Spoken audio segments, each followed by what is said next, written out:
Hey everyone, Nimba here, with a new video of one of my favorite games coming out soon, New World. Today I will be talking about the weapons in New World.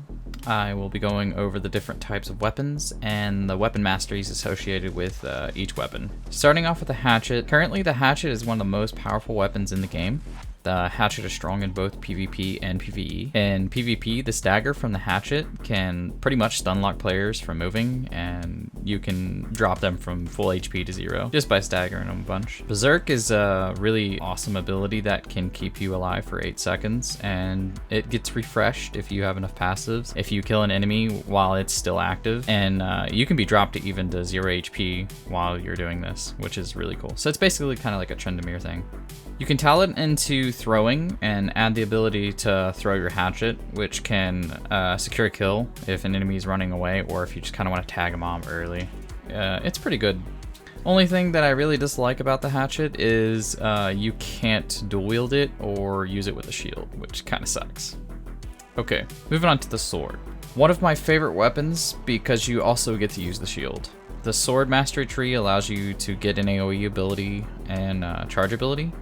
The AoE ability gets stronger the lower the health of the mobs, and it's pretty much like a really good execute. The charge ability is great because once you get it low enough in the passive tree, if it lands successful, you get 35% cooldown reduction of all of your abilities that are currently on cooldown. So it's really useful when you have a lot of things on cooldown and you kind of want to reset them really quickly and just keep pounding on your enemy. Some of the abilities do seem to affect all of your weapons currently equipped, which is really neat. So it might be a good idea to have specific weapons, because you can have up to 3. Have specific ones that have really good passives that are for everything, for all weapons. The shield has a really good mastery tree as well. Some give defense to like elements, such as like fire damage, and basically all element damage, like for 5% I believe. More fortitude and increased health regain, which is really nice. I like to use the shield dash and final stand ability mostly. Just because they're really good at helping me survive. Next is the light staff. The light staff has 2 mastery trees, Protector and Lifestealer. Protector has some neat actives. The other tree is Lifestealer. It's more about draining your opponent of life and giving you some HP and mana or channeling healing to a friend. It has a really amazing passive where you can basically revive yourself once you get knocked down.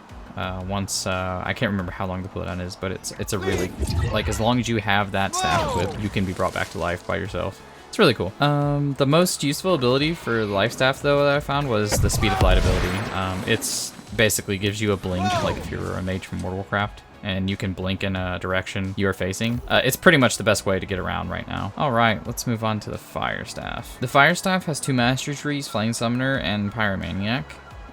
Flame Summoner has 3 powerful active abilities. These are more ranged than the other tree, really. Pillar of Flame has a short cast time and an aim circle on the ground, which summons a pillar of flame for high burst damage. Siege of Fire is a long cast that locks you into position and hurls a massive bomb from a really long range. It takes a little bit to charge up, though. I really wouldn't use it in solo PvE, honestly. Next active ability is Meteor Shower. You channel the spell that basically drops large meteors from foes, and you can increase the area effect considerably, like with the passives and stuff. It's really great for like melting large packs of enemies down at once. The Pyromaniac tree has your melee casting spells. They're more around your character. Flamethrower is like a cone out in the direction of your staff. It's a frontal AoE ability. It's really good for like grouping up enemies and farming in packs, like with a group. The next active ability is Incinerate. You release a surge of fire around you, damaging all enemies inside and catching them on fire. It's really powerful, and you can really go into making it stronger with passives. Another great ability for melee AoE. Lastly, we have Burnout. This ability allows you to charge up and dash forward, leaving a trail of fire that burns enemies and catches them on fire. It's not as good as the dash from the Resto Staff, though. Let's move on to the Musket. Moving on to the Musket has 2 mastery trees, Sharpshooter and Trapper. The first active ability in Sharpshooter is Play Dead. You basically enter a state mimicking death to dump aggro on like mobs nearby and fake out like PvP enemies. The player nameplate is disabled when entering that state, so it's super useful for like pretending you died. And it's also really useful if you pull too many mobs, or if you just want to get someone killed and just pull a bunch of mobs and drop aggro right on top of them, because then they'll all aggro to that person. I did miss catching the names of the other two actives in Sharpshooter, however. I apologize for that. I was kind of rushed during this. However, one gives you a harder hitting shot. Basically, you just shove a bunch of more gunpowder in there. And the other allows you to go into a stance by dropping down to like one knee, and you basically can shoot more accurately. You can't move from that state though. Trapper is the next tree for the musket. Hunter's vision allows you to see outlines of players and traps through foliage and structures for 10 seconds.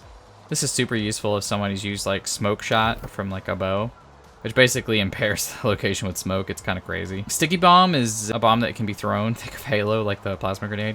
I instantly think about this as soon as I hear a sticky bomb on anything. Basically, you throw it at a short distance and it sticks to anything. It will detonate 5 seconds after impact. The next trap basically just snares a target in place for a few seconds, allowing you to get some distance, or unload on them, or have a teammate come in and do whatever they need to do. All right, let's move on to the bow. The bow has one mastery tree for single target and the other for more AoE. Huntsman has a really good burst abilities, pretty much like a penetrating shot.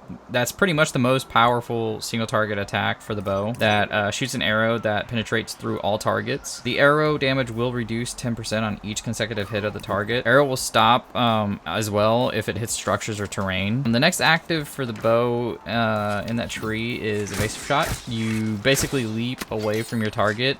Mid through like that leaping away while you're in the air, you shoot an arrow at the target. It's really cool animation. I use this many times to get away from enemies all the time and basically kind of jump up places I probably shouldn't have been able to jump up to. The final active in the bow huntsman mastery tree is rapid shot. You fire 3 arrows in quick succession. The last arrow is charged to increase range and cause a knockback. This ability gets really strong with all of its passives. Like, I think it does like X percentage amount. I think it's like 300%. I can't remember. It's really good though. The bowman mastery tree of the bow has 2 AoE shots and smoke shot. Rain of arrows fires a volley of arrows into like a 2-meter radius around area. The active ability to basically target up to 50 meters away and shoot to cause damage to all targets within that circle. So you can cast it quite a bit of ways out in front of you. The next active ability, smoke shot, is an arrow with an exploding tip that creates a smoke cloud emanating from the point of impact, which covers an area with a thick smoke for like 10 seconds.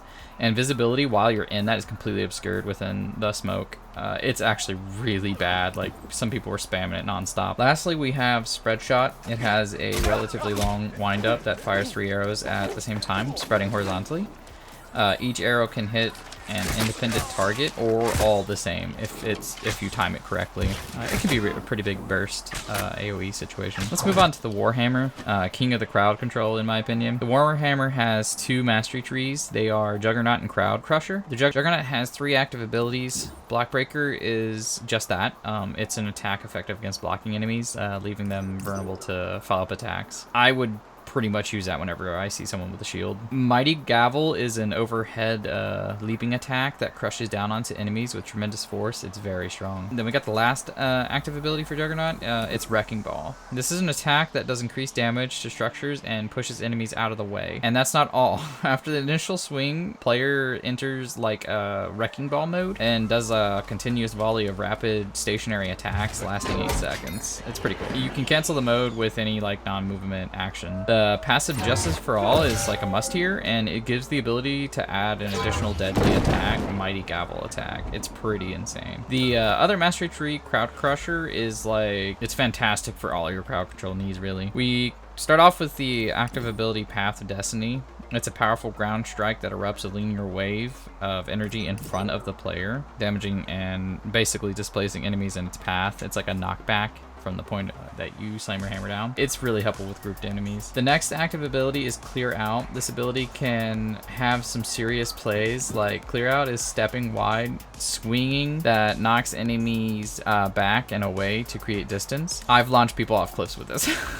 It's pretty good. The last ability I mistakenly forgot to hover over, but basically you jump in, slam the hammer down, stunning all enemies caught by the wave, like around you. Super useful when you pull a bunch of enemies, use that ability, then get a little bit away, and you know, you can combo with it really well with other weapons. That's pretty much it for most of the masteries and stuff. I know I went really quickly and didn't go over all the passives, but I was just wanting to hit up most of the actives and throw out some of the passives that were really important to me. I've heard talk from some of the other YouTubers and stuff that's participated in some aspects of alphas and stuff that they could share. There was frost staff that were like hinted, two-handed swords and other weapons pretty much being hinted at being implemented, which will be super cool. Can't wait to see that. Some extra things to know about your weapons is to like how to repair them. To repair them, you have to highlight the weapon and use repair parts and some coin to repair them. Repair parts actually come from disenchanting or disconstructing your weapons and armor. You don't really have an in-game vendor to sell or repair from. You can also, if you start talenting into like the master trees, and you just get really aggravated with some of the stuff and you're like, okay, I want to do something else, you can respec your weapon. To respec your weapon, you click the respec button at the bottom of the weapons mastery page. This is free up to a certain level. I can't remember if it's your actual character level 20 or if it's actually like the weapon itself, like level 10 or something. But after that free use, you have to use a little bit of Azoth to respect your weapon. I think it was 200 when I was testing it. Also, another good thing to know about weapons is and their masteries, especially their active abilities, you can keybind them basically in any order that you want. Simply just click on the slot you want the ability to be in and you select that ability. But other than that, you know, that's all of the weapons. That's some of the little extra stuff I want to discuss. You all have a wonderful time. I really appreciate you tuning in. I'm going to be working on these videos more often and trying my best to improve myself. So I take constructive criticism very seriously, and I take it pretty well. So please, if you have any comments on anything I could do better, anything video related that you think that would be awesome, like transitions or stuff, just let me know down in the comments. Please, if you like my videos and you want to see me grow or help me grow, please drop a subscribe and hit that little notification bell, and you'll get to see more of my videos. I'm going to try to do these regularly and see what I can do, but ultimately I'm just doing this for fun, and I really want to just get much better at editing and stuff. So thank you for your time, and please check out my Twitch if you would like to. I am a full-time streamer. I stream all kinds of different games, and I mainly stream Monday, Wednesday, and Friday, Saturday from 1 p.m. Eastern to about basically till I get done. But thank you.